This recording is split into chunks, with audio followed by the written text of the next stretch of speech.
Assalamualaikum warahmatullahi wabarakatuh. Berjumpa lagi bersama dan Channel. Nah, pada kesempatan kali ini saya sering menyaksikan video-video dari KDM Bapak Aing Kang Deddy Mulyadi yang sering mengupload bersama dengan para ojol, baik itu laki-laki maupun perempuan. Cuma yang sering diekspos itu akhir-akhir ini adalah ojol perempuan. Siap, gerak. Oh siap, siap dulu. Ini rombongan, ini Fitri, ini. Dan tidak tahu kenapa ini by aksiden para ojolnya yang ditemukan adalah janda-janda. Ini jadi simak penuturan para janda, kemudian bagaimana kisah para janda dan para ojol yang lainnya yang bergabung bersama-sama dengan Kang Deddy Mulyadi. Suami, Jahe, Pak. janda. Udah lama cerai? Baru berapa bulan? Setahun. Kenapa cerai? Nurutan aing. Ini Puji. Punya suami kan? Enggak. Belum nikah? Udah pisah? Ya Allah, lo jumlah janda banyak banget sih. Ini janda. Profesi sebagai tukang ojek atau sekarang lebih dikenal dengan ojol karena berbasis online itu adalah pekerjaan yang mulia karena ini menyangkut dengan hajat hidup orang banyak. Jadi mengantarkan anak-anak yang mau ke sekolah itu mencerdaskan kehidupan bangsa. Kemudian mengantarkan para pekerja yang akan ngantor itu juga sangat mulia karena untuk menafkahi keluarga. Di samping para ojol juga mau terjun, mau berprofesi sebagai ojol itu adalah salah satunya adalah untuk menafkahi keluarga. Ini siapa awewe lalaki? Siapa bener siapa awewe lalaki siapa? Siap, awewe. Hah, bener awewe lalaki? Bener, awewe, Pak. Bener. Baik dibuka. Wow. Awewe, Pak. Oh wewe. So Saya, punya Pak. suami? Udah Kerja di mana suaminya? bengkel di rumah, Pak. Bengkel naon? Hah? Tadi malam kamu dibongkar nggak? Enggak. Enggak. Kenapa? Oh malam Jumat. Oh ngebongkarnya khusus malam Jumat, punya anak.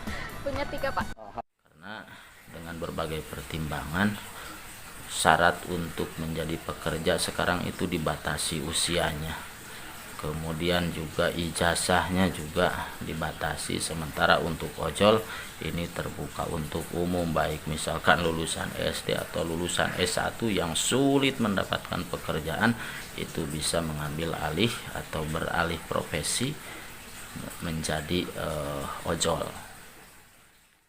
Ini, Ibu Lisa, Pak. aduh meni, ya ki ada. Siga, iya, meni halus, si metal ya. Gimana? Citalang, Pak. Citalang. Punya suami? Punya suami. Anak? Anak ada 3. Alhamdulillah. Rumah tangga rukun. Alhamdulillah. Terima kasih ya. Terima kasih banyak. Jangan ikutin kayak dia tuh. Ini. Yeni, Pak. Suami punya? Gak ada. Kenapa? Kemana? Gak tahu, Bapak. Pisah. Kamu Bisa. janda? Punya Janda. anak? Punya. Di mana anaknya? Di rumah Sama siapa? sama mama. Mama aman. Nah, menjadi ojol itu adalah pilihan karena banyak sekali pekerjaan yang bisa digeluti, bisa menjadi petani, bisa menjadi buruh bangunan, atau bisa menjadi buruh pabrik dan lain sebagainya. Cuma dalam kondisi ekonomi yang sulit ini, maka yang instan, yang lebih cepat untuk mendapatkan pekerjaan adalah bekerja sebagai ojol. Dulu ketika di awal-awal itu ada Grab, ada Gojek, kemudian ke sini ada Maxim. Pendapatan perharinya itu lumayan, bisa sampai di angka 100-200 ribu, bahkan bisa bayar cicilan motor. Kemudian yang nge-Grab pakai mobil juga bisa mencicil kendaraan roda 4. seiring dengan banyaknya peminat, termasuk aplikasi ojolnya juga bukan hanya Gojek, Grab, tetapi sekarang lebih banyak lagi. Ini kemudian berdampak pada minimnya pendapatan para ojol, karena kita temukan misalkan di kota-kota, baik kota kecil maupun apalagi kota yang besar, itu kita sering menemukan atau banyak menemukan komunitas-komunitas para ojol itu yang nongkrong-nongkrong, sementara pesanan atau ordernya itu sangat minim, sehingga sekarang mungkin pendapatannya rata-rata di bawah 100.000, sehingga untuk menafkahi keluarga itu cukup minim. Tetapi kemudian dengan didasari rasa syukur dan menerima atas rezeki yang ia terima, mereka dengan ikhlas berprofesi sebagai tukang ojek. Ini? Bisa, Pak. Nah, kamu laki-laki perempuan? Oh, perempuan. Punya suami? Masih single. Woi, udah punya pacar? Ada. Ada, terus? Jauh, Pak. Di mana? Di Jakarta. Di Jakarta. Ngojek juga? Enggak. Enggak, ya aman. Aman. Tapi yang lebih menyakitkan sih sebenarnya waktu habis cerai kan saya dekat sama ini ojol.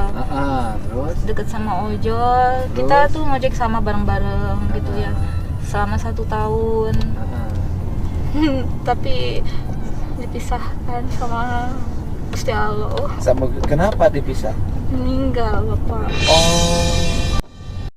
Nah, KDM Kang Deddy Mulyadi atau Bapak Aing ini sepertinya lebih tepat jika dijadikan sebagai Bapak Ojol Jawa Barat atau Bapak Ojol Indonesia, karena kepeduliannya terhadap para orang-orang yang berprofesi sebagai ojol itu sangat terlihat intens. Nah, itu khususnya mungkin di daerah Purwakarta, kemudian di daerah Subang, beliau sering menemui ojol-ojol khususnya yang wanita.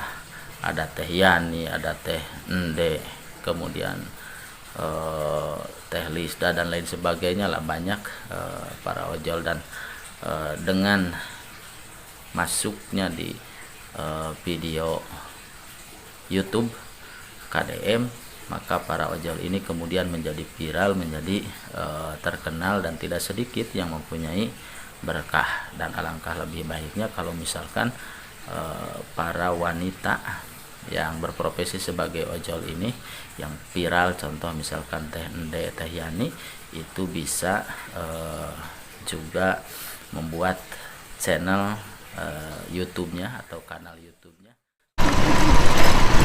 Teh, jatuh dari motor mah bisa dibawa ke rumah sakit, ya kan? Ya. Tapi jatuh hati, bawa ke mana? Pacarnya namanya siapa? Pacarnya siapa namanya, Mas Rebo? Ada aja. Ada aja, buat ada aja. Jangan cemburu, ya. Santai aja.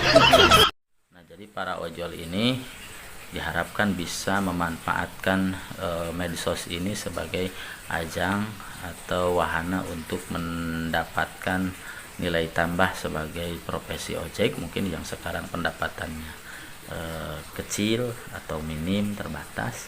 Kalau misalkan aktif di medsos, maka itu akan menambah penghasilan. Dan salah satu ojol yang sekarang makin populer juga yaitu Tende, yang sekarang digadang-gadang dengan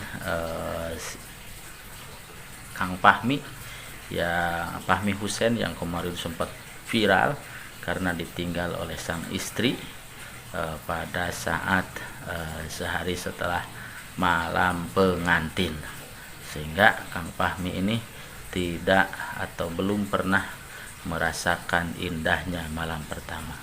Nah, mudah-mudahan ini ketika digadang-gadang oleh KDM, Tende dengan Kang Fahmi, kalau misalkan itu yang terbaik, mudah-mudahan berjodoh. Kalaupun tidak, ya mudah-mudahan nanti mendapatkan jodoh yang terbaik untuk masing-masing, karena Tende itu seorang janda janda yang cantik. Kemudian Kang Fahmi juga seorang pemuda yang baik hati.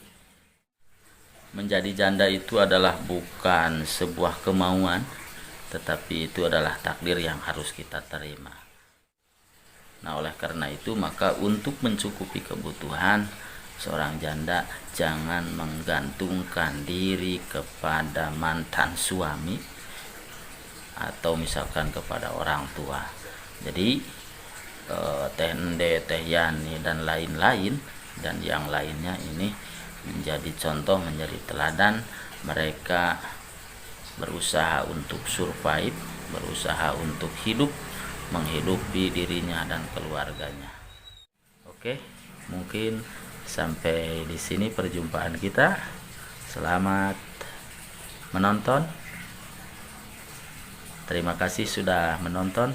Dan jangan lupa like, comment, share, dan subscribe.